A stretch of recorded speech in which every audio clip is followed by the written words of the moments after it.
What's up, Mr. America? How's it going, bro? You taking your pre-work nap? Wait, no. It's evening by you. I'm thinking about myself. Work soon. How's the Pillar Fear stuff coming, man?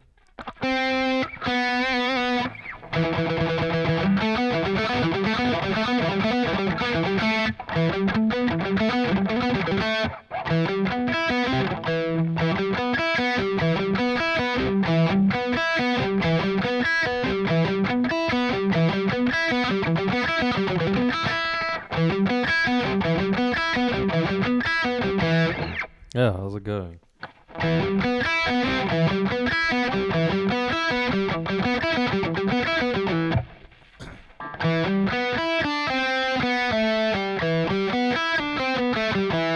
Oh, sick. This is across the bridge. Oh man, dude. Let me quickly. Actually, no. Let me rather just practice, and then I'll leave a nice comment there, just so I can. But it's good that I can see the stuff and I can give you proper feedback. And just starting your day. Yeah, no, I just had breakfast. Practicing now quickly, and then gonna go to work. So yeah, the year has begun again. So yeah.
Spent learning that part. I feel like I hardly got all of it stitched together because of learning it in sections.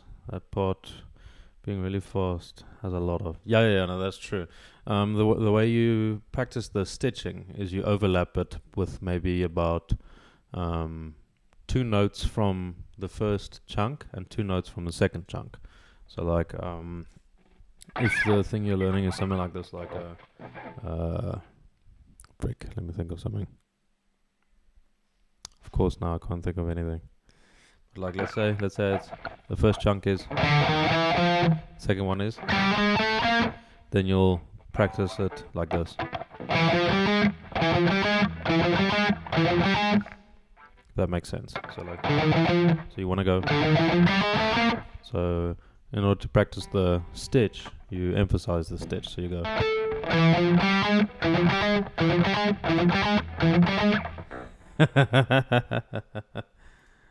Yeah, unfortunately, man. Let me check. Steps were really just 2 patterns. Yeah. No, I get you. Like those. I remember that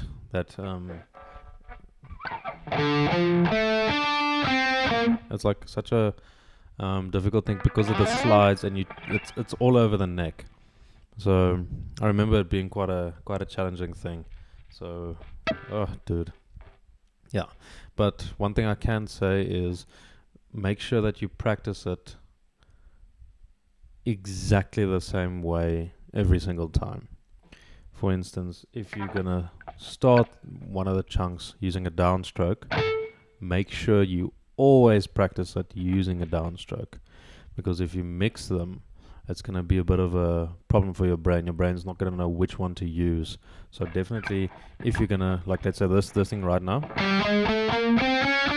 I'm starting it on a downstroke. Usually when you practice slowly, you forget about this consistency, and then you maybe go, and then I'm like stuck. So you want to be as consistent as possible with exactly the pick direction choices that you're making, as well as the finger choices. You don't want to have to think about which finger is going to fret which note, or is this note a downstroke or an upstroke. So definitely practice that. What's up, Middle Mark? How's it going from the good land of Texas? How's it going? A lot together, 8 hours messing around, getting it perfect, and still miss a few notes and sides. Oh, dude, but that's to be expected. Like, that happens, man. Spend some time trying to pick the right finger positioning and right picking patterns. Yes. Know if you'll find a better way to do the handwork. No, man. I'm gonna have a look at the thing today, and I'll see how I can rearrange it. Or using a specific tab, like from Songster or something, then I could just maybe have a look at that and see if we can maybe rearrange some of the notes and everything, and then I'll share that with you tomorrow. Just that whole thing, because sometimes tabs are very useful, but like there's so many different ways that could mess with you. Like, for instance, a tab can be this, or same notes but different finger position and string crossing implications. Like if you had to go, it's much easier just to go. But I mean, a lot of time when people transcribe, they just think about getting the pitches correct, not necessarily the pitches on the most comfortable strings with all these considerations. So, yeah.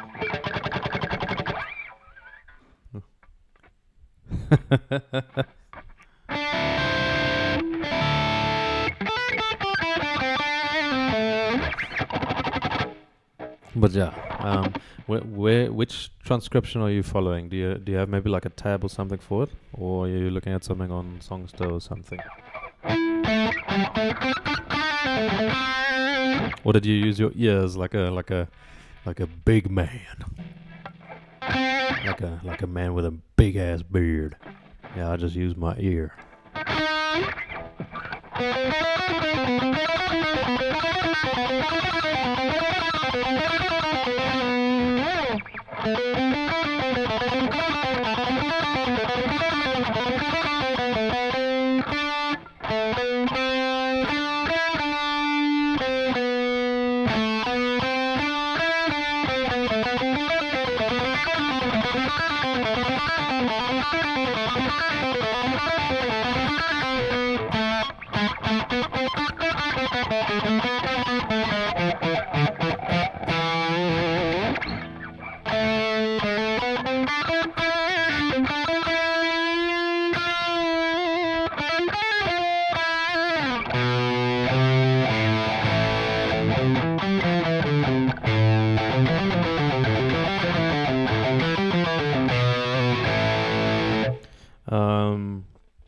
Not really a hand synchronization exercise. It's more for me for my right hand pick changing direction, but as a consequence, it is hand synchronization. So what I'm trying to do now is change my pick slant or my position every time I change strings. So pretty much this is a very, very valuable thing to know. So your hand is either like this your picking hand. So you have your pick in your hand and everything. I'm just using this to show you. So it's either like this, or like this. In this position, you can change strings after an upstroke, but you can't change strings after a downstroke because your pick is going to be stuck between the strings. So this is known as in position. This is in position. Okay, then this is just straight, and with this you can't change strings with any stroke, but it's a lot more natural and easier to go to a different sort of one. And then this position, obviously I'm exaggerating now, like you don't want to go like this, but this is out position, and when you're in this sort of position you can change strings using a downstroke, but you can't do it using an upstroke because then you'll be stuck between the strings. So this is the mechanism that works when you're playing, especially at high speeds.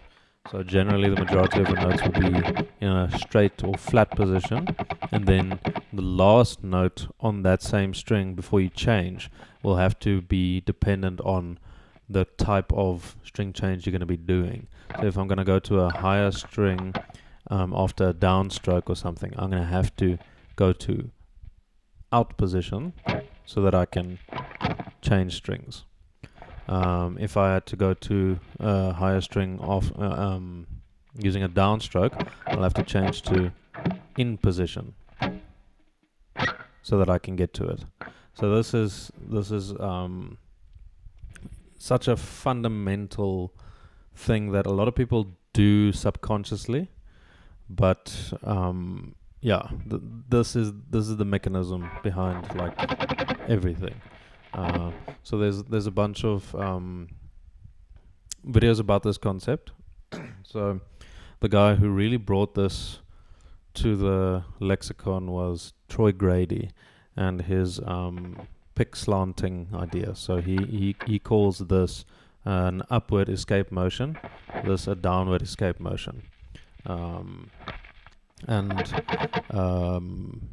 My teacher, Anton Aparan, he calls this in position and this out position. So it's very much the mechanics behind this. So generally I'll be spending the majority of my time in a straight or neutral position, just because it's easier to go from neutral to in position or out position than from in position to an out position. It's much more difficult to do this full rotation from one to the other. And sometimes you'll have to, depending, like if you're doing one per string stuff like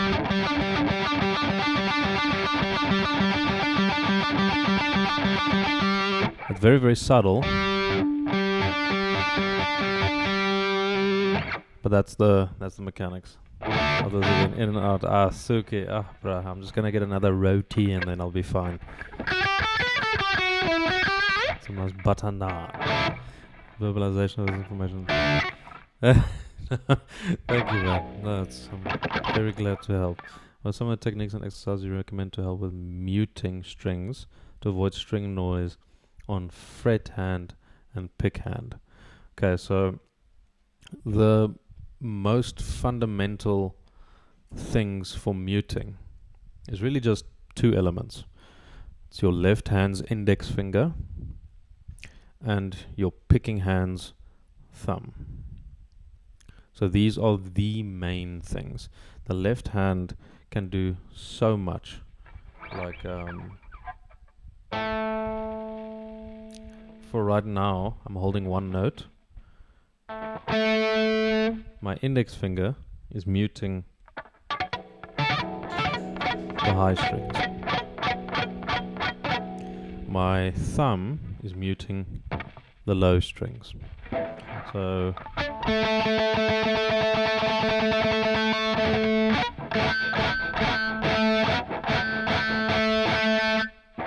like that.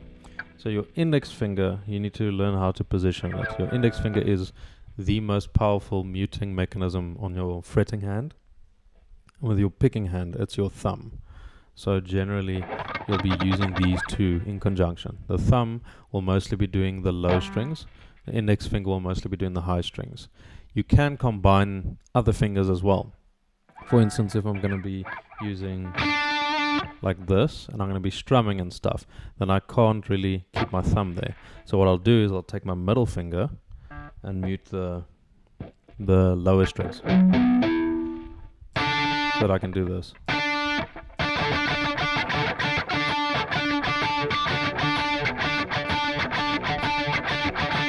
Or I can put my ring finger there, and then use my index finger to mute everything behind. I'm not fretting.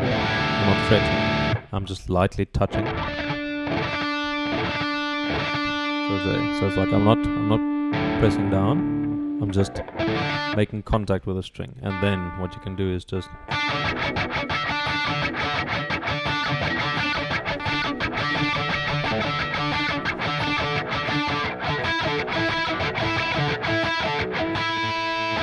so one string is ringing out. It appears to be this one. So I'm going to have to change my index finger just a little bit so that I'm muted properly.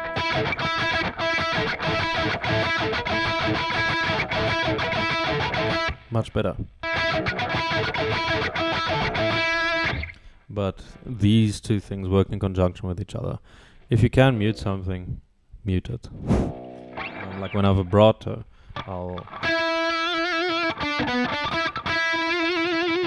I'll be muting like this with these two fingers. I'll be holding the B and the G, the B and the E string, and my thumb will be holding the low strings. Because if I don't, stuff will ring out. Because now my fingers that I'm vibratoing with will sometimes grab the string above.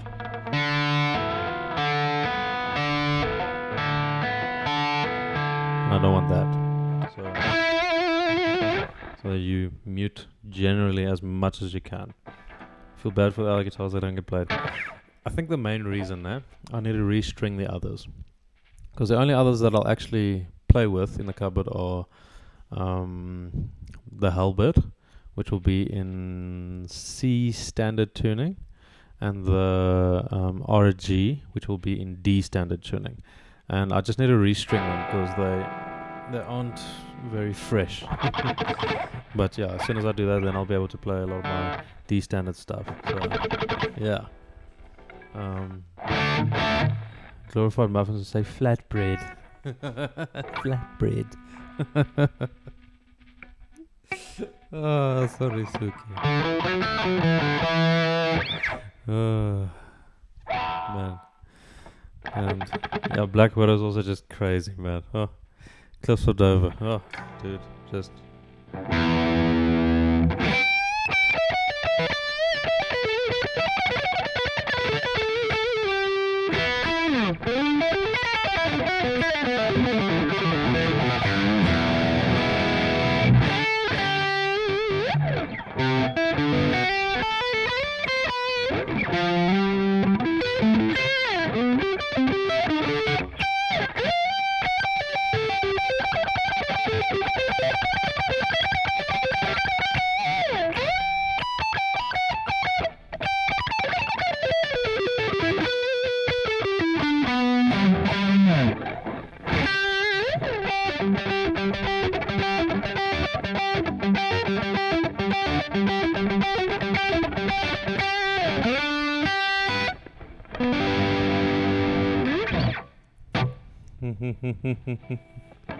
Yeah, I spent last year learning Cliffs of Dover. Like, it's such a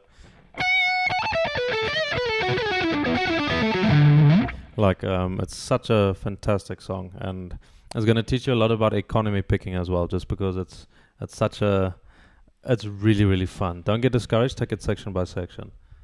The Hellbird sounds amazing. Love it when you give the Barstool Warrior. Dude, Ricard, this Barstool Warrior is just so perfect. Oh, very deep also. Yeah, it's not too distorted, but I can also just turn down the distortion a bit.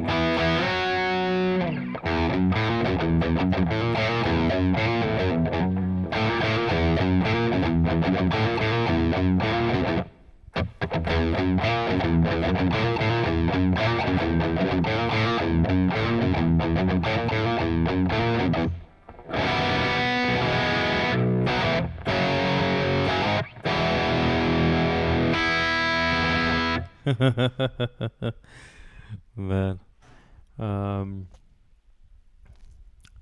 Suki, I'll definitely Google it, just not now.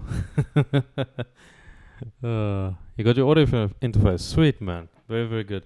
Send me a message on Discord and then we can take things a bit further. Then it's going to be a lot easier to set up your stuff. As soon as you keep bouncing, like so the this thing, that.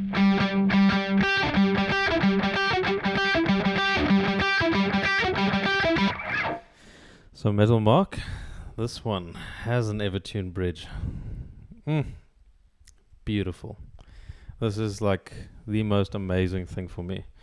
The pros will be tuning stability, almost no pitch drift, and a lot more, I guess, just control. The cons are it takes a little bit of getting used to, just setting up your zones and everything, because you need to make sure that you set it according to your style of playing, like depending on how much you want to vibrato and bend and stuff. Other con might be it's a little bit difficult to change quickly to like a drop D or something like that. But like, just to give you an idea, I bought this guitar last year, I think November. I have tuned it twice. And it just stays in tune. So amazing. So like, oh my dude, it's really, really good. I love this bridge so freaking much. The only other bridge I would get would be a Floyd Rose for the extreme opposite, because this is like perfect tuning stability, and a Floyd Rose will be like, okay, let's go crazy. So this is just, oh dude, this is freaking amazing. I love this so much. I never have to tune. It just works. Once in interface, we'll look at the Yamaha AG03, but I'm a poor potato. You're a potato, man. Oh damn. We're streaming like at 8 p.m. Tonight, I'm not sure. It depends. We have a meeting tonight, but I'm not sure what time it is. So if it's going to be that time, unfortunately not. I think I might stream at 7. It depends. Like I'll have to confirm. I'm not sure. Yeah, there's so much volatility happening this week. So yeah, as we play standard tuning and half step down. Yeah. So very, very cool. This is also in standard tuning. Just helps a lot for the majority of songs and everything. So, but standard D is also very, very nice sort of tuning to be in. But yeah, said last week the Ibanez Gibraltar bridge is excellent too. Absolutely, that is my favorite Ibanez bridge, the Gibraltar bridge. I think the Gibraltar 2 or the Gibraltar 3. That is the best Ibanez bridge for me. Like, oh my word, it is freaking amazing. And I mean, it's you're gonna go demolish some differentials. Oh man, and logarithms and all that stuff. Good luck, dude. Better you than me. But yeah, no, the Gibraltar bridge from Ibanez is the best Ibanez bridge, like by far for me. So if I couldn't have an Evertune and I had to have a fixed bridge, it'll absolutely be the Ibanez Gibraltar bridge, like hands down. That's not even a question. If I wanted a tremolo bridge that isn't a Floyd Rose, I'll get a Duesenberg bridge. That is just amazing. And if I wanted a Floyd Rose, it'll be a Floyd Rose. Dude, it's so comfortable. Just the extra piece of metal here, like just above the strings, is just so nice. And the saddles of the bridge is just so comfortable to place your hand on. One thing I don't like about Strats is the screws for the action like jut out, and it's sort of like uncomfortable and presses against your hand. Like the Gibraltar is just smooth and comfortable.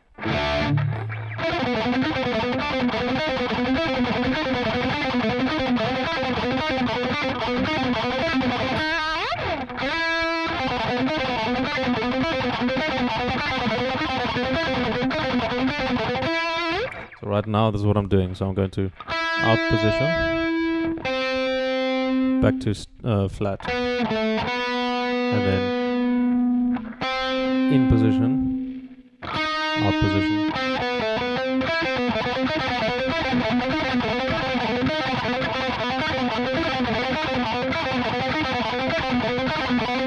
It's very subtle.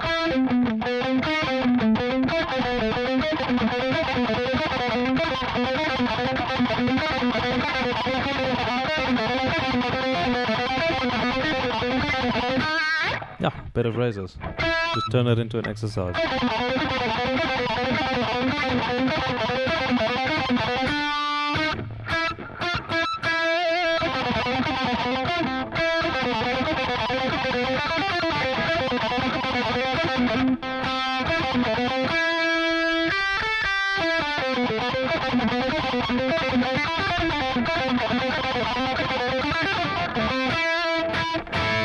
So every single exercise I do comes from a song. That's an example. But yeah. Anyway, man, I've got to get to work. Hopefully I'll be able to stream a bit later. But yeah, it all depends on work. Like, I don't know if we're going to have specific meetings or something tonight, or rather what time they are. But yeah, no. Cool, man. Everyone must have a fantastic day, and I'll see you guys in the next one.